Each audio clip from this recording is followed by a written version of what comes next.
Jean chapitre 3, à partir du verset 22. Jean chapitre 3, à partir du verset 22, il est écrit ceci. Après cela, Jésus, accompagné de ses disciples, se rendit en Judée. Il y séjourna avec eux et il baptisait. Jean aussi baptisait à Hénon, près de Salim, parce qu'il y avait là beaucoup d'eau et l'on s'y rendait pour être baptisé. En effet, Jean n'avait pas encore été mis en prison. Or, une discussion surgit entre les disciples de Jean et un juif au sujet de la purification. Ils vinrent trouver Jean et lui dirent, « Maître, celui qui était avec toi de l'autre côté du Jourdain et à qui tu as rendu témoignage, le voilà qui baptise, et tous vont vers lui. » Jean répondit, « Un homme ne peut recevoir que ce qui lui a été donné du ciel. Vous-même m'êtes témoin que j'ai dit, moi, je ne suis pas le Messie, mais j'ai été envoyé devant lui. Celui qui a la mariée, c'est le marié. Mais l'ami du marié qui se tient là et qui l'entend éprouve une grande joie à cause de la voix du marié. Ainsi donc, cette joie qui est la mienne est parfaite. Il faut qu'il grandisse et que moi, je diminue. » Voilà notre pensée d'aujourd'hui. Il faut qu'il grandisse et que moi, je diminue.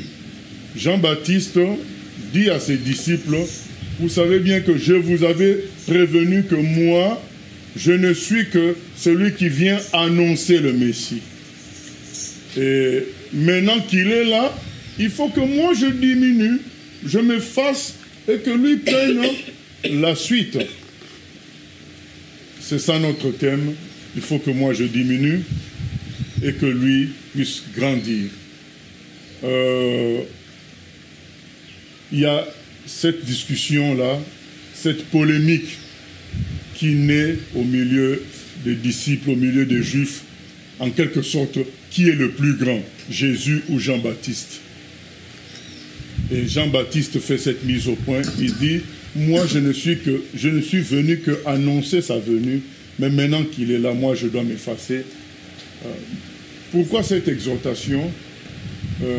C'est que nous devons comprendre que c'est une chose de devenir enfant de Dieu ou bien d'être disciple de Jésus, mais ce qui est le plus important par la suite, c'est de le laisser grandir en nous et nous effacer. Ça, c'est le plus difficile. D'ailleurs, au milieu même des apôtres de Jésus, à un moment donné, il y a eu une polémique pour savoir qui était le plus grand. Déjà qu'on cherche à savoir qui est le plus grand, ça veut dire qu'on a pris la place du Seigneur. Ça veut dire qu'il y a des gens dans ce groupe-là qui ne veulent pas diminuer pour laisser seul Jésus-Christ en haut.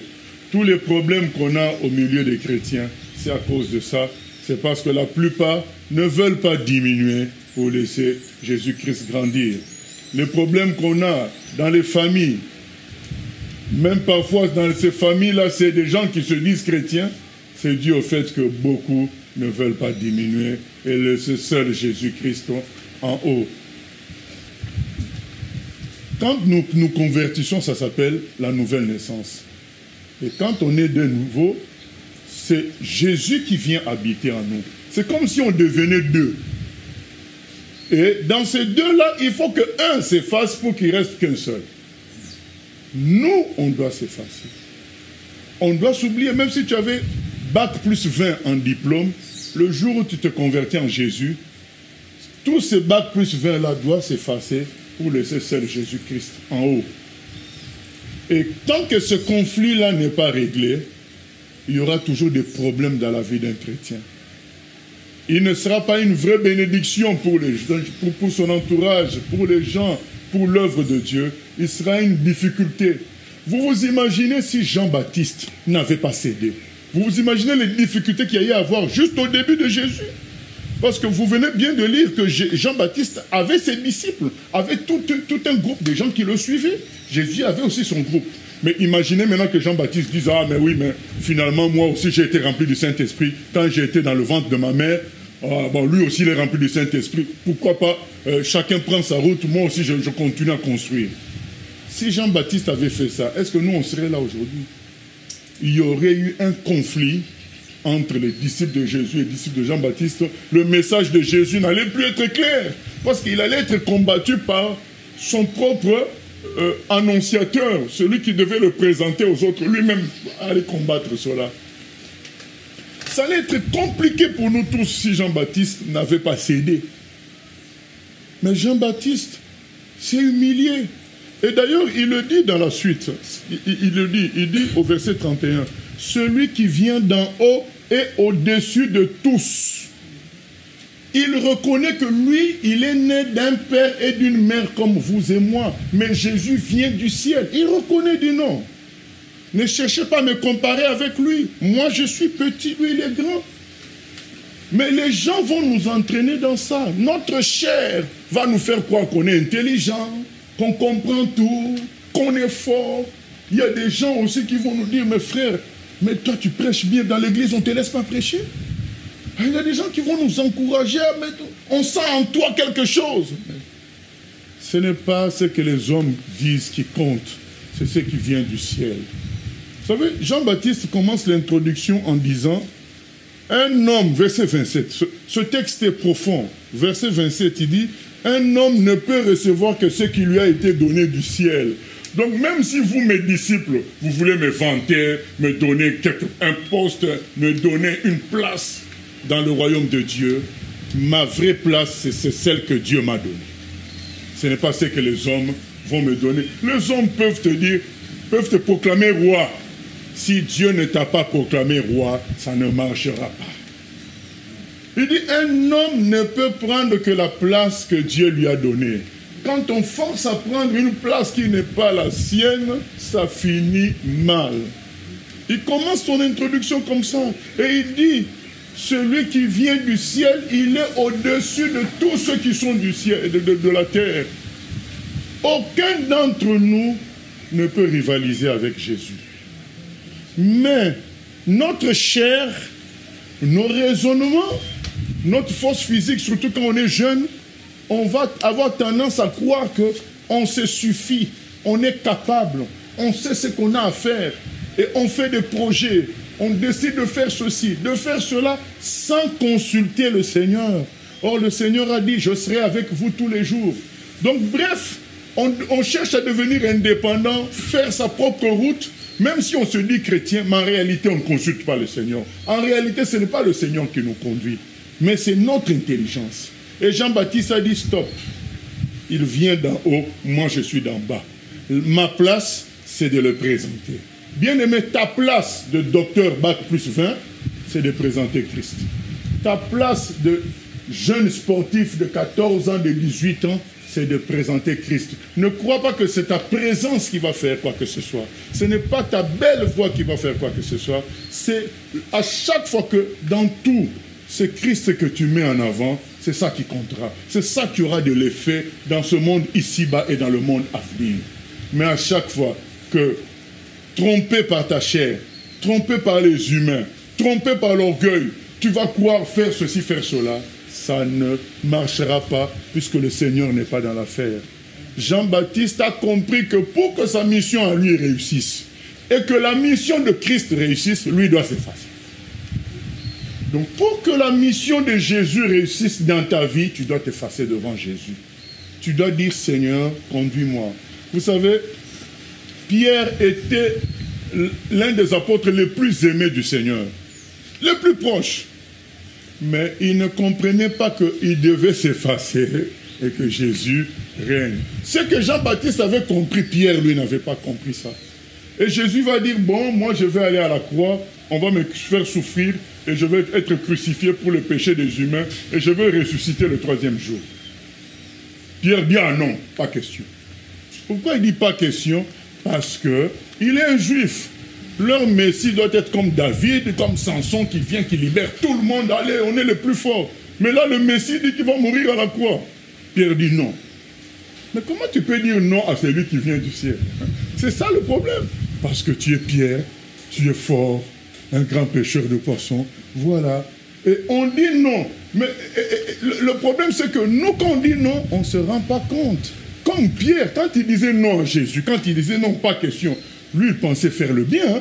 Lui, il disait, mais c'est mon ami quand même, il ne va pas se retrouver à la croix. Dieu n'est pas d'accord avec ça. Il a même rajouté à Dieu ne plaise. Non, Dieu n'est pas d'accord. Entre toi et lui, qui est le plus proche de Dieu? Mais Pierre dit, Dieu n'est pas d'accord. Et c'est ce que nous faisons. Parfois, nous disons, Dieu n'est pas d'accord, mais on n'a pas vraiment vérifié. C'est nos raisonnements. Pierre a dit, Dieu n'est pas d'accord, ce n'est pas possible. Jésus dit, mais Pierre, c'est moi, le Messie, c'est moi, ton maître. Ah non, non, non, non, non. Jésus dit, bon, ça va être chaud pour vous. Vous allez être persécutés à cause de moi. D'ailleurs, vous allez beaucoup m'abandonner. Les autres peuvent t'abandonner, moi, Pierre, jamais. Jésus dit, mais c'est moi qui... Jésus dit même, il dit, Pierre, Satan a décidé de te cribler. Tu ne peux pas lutter contre lui. Moi, j'ai décidé de prier pour toi. C'est pourquoi il ne réussira pas. Ben, on a vu ce qu'on a vu. Hein. Il a renié le Seigneur combien? 3 fois. Vous savez, bien aimé, c'est grave ce que Pierre a fait. Il a dit, je ne le connais pas. C'est très, très grave pour un grand ami. Quand quelqu'un de la rue dit qu'il ne te connaît pas, d'accord. Mais quand c'est un grand ami, et tu es en danger, d'ailleurs même dans le monde on dit quoi? On reconnaît les amis au moment des difficultés. Maintenant, en ce moment-là où tu es en danger, lui dit, non, non, je ne le connais pas. Et lui le voit, il voit quand tu dis ça en plus. C'est très grave, mais Jésus savait que c'était la peur. Il savait que le problème de Pierre, c'est qu'il n'avait pas encore compris que c'est Jésus qui doit monter et lui. Et c'est le problème de la plupart des chrétiens. Ils n'ont pas encore compris qu'ils doivent baisser et que Jésus doit monter. Et c'est ça qui fait qu'ils ne font que faire erreur sur erreur, chemin sur chemin, mais tout en étant convaincus comme Pierre que c'était bon. Mais c'est les raisonnements. Ils n'ont pas consulté le Maître. Ils n'ont pas consulté sa parole. C'est ça la réalité. Et quand est-ce que Pierre a compris? C'est à la fin. Quand Jésus lui dit, est-ce que tu m'aimes? Dans Jean chapitre 21. Pierre dit, je t'aime. Donc il recommence encore avec sa force. Je t'aime. Jésus lui pose la deuxième fois, est-ce que tu m'aimes? Il recommence encore avec sa force, je t'aime. Jésus répète la troisième fois. C'est là que Pierre se souvient de ses échecs précédents. Il dit, Seigneur, tu sais toutes choses. Là, ce n'est plus, c'est moi Pierre qui t'aime. Il dit, Seigneur, tu sais que tu as mis ton amour en moi. Tu sais toutes choses, tu sais que je t'aime. Voilà à quel moment Pierre change maintenant de façon de faire. Il comprend, il sait maintenant que tout doit venir du Seigneur. Même l'amour pour le Seigneur doit venir du Seigneur. Tu ne peux pas forcer toi-même à aimer le Seigneur, faire des sacrifices, faire ceci. L'apôtre Paul a dit, même si tu te laissais tuer pour le Seigneur, si tu n'as pas l'amour, ça ne sert à rien. Donc ça veut dire que c'est un sacrifice charnel qui vient de toi. Le vrai sacrifice vient de l'Esprit, vient du Seigneur lui-même. Le Seigneur nous parle. Nous sommes au temps de la fin. Il faut le laisser le contrôle total de nos vies. C'est lui qui doit régner. Vous savez, qu'est-ce qui s'est passé quand Paul, voilà un autre exemple, quand Paul a rencontré le Seigneur, comment ça s'est passé? Il est tombé de son cheval. Quelle est la première phrase, la deuxième phrase de Paul? Quand il a dit, qui es-tu Seigneur? Le Seigneur lui a dit, je suis Jésus que tu persécutes. Deuxième phrase, que dois-je faire? Voilà ce que tu attends de moi. Que dois-je faire? Paul n'a pas dit, ah, c'est toi Jésus, donc je dois refaire ma théologie, je vais aller lire encore les livres de l'Ancien Testament, après je vais changer de façon de me comporter avec... Non. Du moment qu'il a su que là c'est le maître, il a dit je dois faire quoi? Il n'a pas dit je vais aller retourner, parce que Paul c'était un spécialiste de la théologie, un grand pharisien. Il connaissait les Écritures, il connaissait le système juif. Donc, quand Jésus lui parlait, il comprend qu'il s'est trompé. Il aurait pu dire, bon, je vais aller réétudier. Non. Il a dit directement au Seigneur, je dois faire quoi? Le Paul, très intelligent, très connaisseur, c'était fini. Maintenant, c'était le Paul, serviteur de Dieu. Bien-aimés, nous devons être serviteurs de Dieu et non pas serviteurs de nous-mêmes en utilisant Dieu. On doit s'effacer. Qu'est-ce qui fait que certains chrétiens qui se font baptiser 6 mois après, 1 année après, ils reculent? Mais parce qu'ils n'ont pas voulu s'effacer. À peine ils sont baptisés, ils veulent déjà jouer au maître. Et à partir de ce moment-là, face au diable, comme on a vu avec Pierre, tu ne peux pas tenir. Il faut que chacun soit à sa place. Il faut s'effacer, diminuer et que Jésus soit grand. Ça veut dire que désormais, tout ce que tu dois faire, c'est de demander à Jésus son avis dans tout ce que tu fais à travers sa parole. Tu deviens un envoyé du Seigneur, tu deviens un serviteur. Ce n'est pas toi qui le mets au service selon tes idées. Et Paul, c'est la première, c'est la question qu'il pose. Et quelle est la réponse du Seigneur? Le Seigneur n'a pas dit à Paul, tu dois faire ceci, tu dois faire cela. Pas du tout. Il lui a dit, va dans la ville, on te dira ce que tu as à faire. C'est-à-dire, il y aura des gens qui te donneront des ordres. Bien aimé, dans la vie, il faut accepter qu'il y ait des gens qui nous donnent des ordres, qui nous donnent des instructions du Seigneur. Il n'a pas dit, parce que si le Seigneur avait dit à Paul lui-même, bon, voilà, tu fais ceci, tu fais cela, quand Paul allait commencer le ministère, quand les pierres allaient parler, les gens allaient parler, et pardon, vous avez été apôtre en votre tour, moi c'est mon tour, je ne vous écoute pas, je fais, le Seigneur m'a parlé à moi-même directement. Mais Jésus lui a dit, va, quelqu'un d'autre te dira ce que tu as à faire. C'était déjà éduquer Paul à écouter les aînés, à écouter les autres. Parce que la manière dont il avait vu le Seigneur dans la gloire, il allait, s'il n'avait pas été humble, il allait prendre une mauvaise route. Mais très tôt, le Seigneur dit, va, on te parlera par quelqu'un, on t'instruira. Donc nous devons apprendre à être instruits par le Seigneur, mais le Seigneur va utiliser des humains. C'est ça l'humilité. Et même ceux qui instruisent, quel que soit ton titre, Dieu peut utiliser d'autres aussi pour te parler. Nous tous, nous devons être à l'écoute du Seigneur. Personne ne doit penser qu'il est quelqu'un. Non, personne. On doit toujours diminuer et nous laisser conduire par le Seigneur.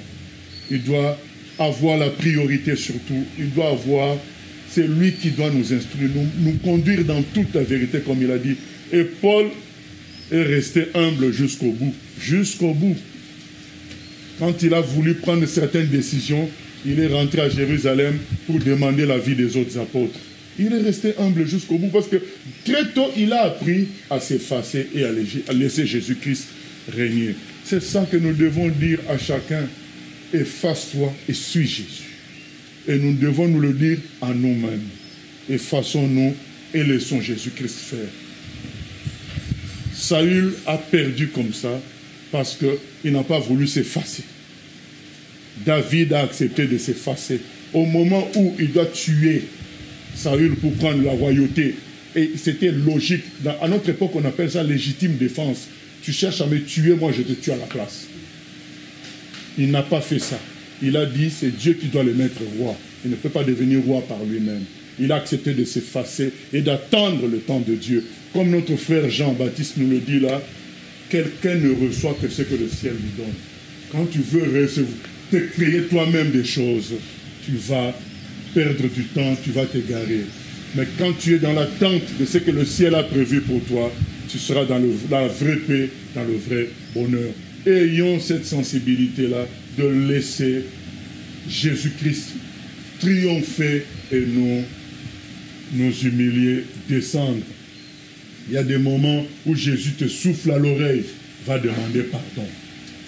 Va demander pardon.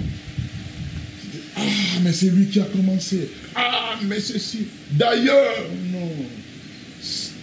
Efface-toi. et que la voix de Jésus en toi s'exprime. C'est tout.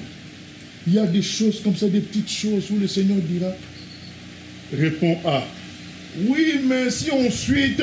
Non. Réponds A. Efface-toi. Et laisse le Seigneur gagner. Bien-aimé, c'est ça. Laissons le Seigneur gagner. C'est comme ça que les apôtres, malgré leur grande connaissance, la grande puissance, je ne sais pas, vous avez lu le Nouveau Testament, vous voyez la puissance que ces gens-là manifestaient, mais malgré ça, ils n'ont jamais eu de conflit. Parce qu'ils savaient laisser Jésus gagner. Quand ils avaient des débats, quand ils avaient des échanges, ils savaient reculer pour laisser Jésus être au-dessus de tous. Voilà ce que le Seigneur nous demande pour notre vie, de le laisser prendre le dessus et nous effacer. Que Jean-Baptiste soit pour nous un exemple. Qu'on y pense. Ah oui, si Jean-Baptiste, on a vu le contexte, hein? Les gens étaient en train de lui dire, mais toi tu es un grand chef, tu es un grand chef, tu es un grand chef. Mais celui que tu nous as présenté commence aussi à faire le baptême. Hein? C'est comment Jean-Baptiste? On va le laisser comme ça?